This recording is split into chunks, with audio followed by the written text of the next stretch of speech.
লক্ষ টাকা খরচ করে ডাকঢোল পিটিয়ে বিদ্যমান বৈষম্যের অবসান ঘটিয়ে সকল স্তরের কর্মচারীদের জন্য একটি সুষম পে স্কেল ঘোষণার উদ্দেশ্যে কমিশন গঠন করা হল 2013 সালে। বাংলাদেশ ব্যাংকের সাবেক গভর্নরকে প্রধান করে গঠিত কমিশন মাঠ পর্যায় থেকে তথ্য সংগ্রহ করল, যাচাই বাছাই করে একটি সুষম পে স্কেল প্রস্তাবও করেছিল। সেখানে সর্বনিম্ন বেতন স্কেল 18,000 টাকা এবং গ্রেড সংখ্যা 20 থেকে কমিয়ে 12 করার প্রস্তাব করা হয় বলে শোনা যায়। উপরস্তরের কর্মকর্তাদের অনুরোধে সেটা পরিবর্তিত হয়ে সর্বনিম্ন স্কেল 12,000 টাকা এবং গ্রেড সংখ্যা 16 করা হয়।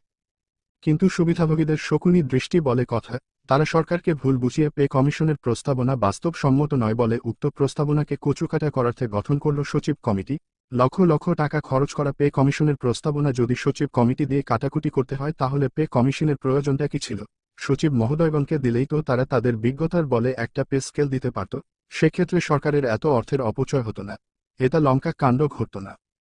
যা হোক, শেষ পর্যন্ত সচিব কমিটি দিয়েই কাটাকুটি করে 2015 সালের 15ই ডিসেম্বর অষ্টম জাতীয় বেতন স্কেলের গেজেট প্রকাশ করা হলো।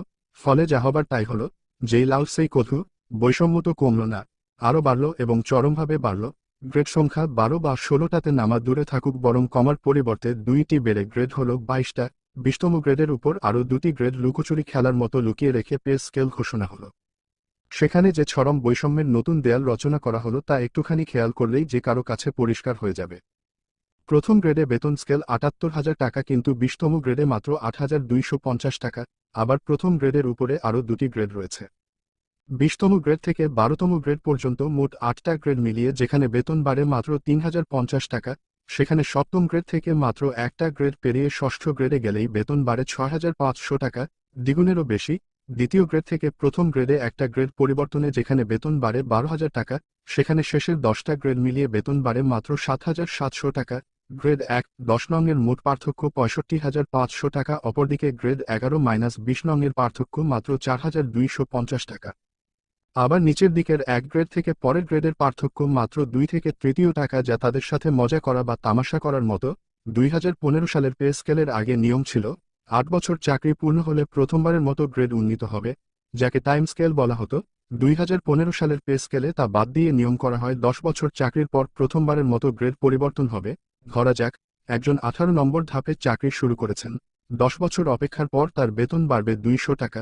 এটা কি চরম অপমান ও ঠাট্টা তামাশার বিষয় নয়? যেখানে নিচের শ্রেণীর এক গ্রেড পরিবর্তনে বেতন বাড়ে 200 থেকে 300 টাকা, আর উপরের এক গ্রেড পরিবর্তনে বেতন বাড়ে 6 থেকে 7,000 টাকা। সব গ্রেডে সমান হারে বেতন বাড়লে ক্ষতি কি? বেতন গ্রেডের সর্বোচ্চ ও সর্বনিম্নের পার্থক্য বের করে 19 দিয়ে ভাগ করলে যা হয় 78,000 - 8,250 বিভাজন 19 সমান 3,671 বা 3,000 বিভাজন 4,000। প্রতি গ্রেডে পার্থক্য, তাহলে অসুবিধা কোথায়? 20তম গ্রেড 8,250 আর 10তম গ্রেড 16,000। এই রেশিও মতে প্রথম গ্রেড হওয়ার কথা 32,000, কিন্তু সেটা আবার 10ম গ্রেডের প্রারম্ভিক বেতন 16,000। 3 ধাপ পার হয়ে 35,500, বৃদ্ধির হার 122%। 20তম গ্রেডের প্রারম্ভিক বেতন -8,250, 3 ধাপ পর হয়ে 9,300, বৃদ্ধির হার 12%। 10ম গ্রেডে প্রারম্ভিক বেতন 16,000, 3 ধাপ পর হয়ে 35,500, বৃদ্ধির হার 121%। 16তম গ্রেডে প্রারম্ভিক বেতন 9,300, 3 ধাপ পর হয় 11,300, বৃদ্ধির হার 21%। 10তম গ্রেডে 16,000 আর প্রথম গ্রেডে 78,000, বৃদ্ধির হার 387%। 20তম গ্রেডে 8,250 আর 11তম গ্রেডে 12,500, বৃদ্ধির হার 51%। কিন্তু কেন?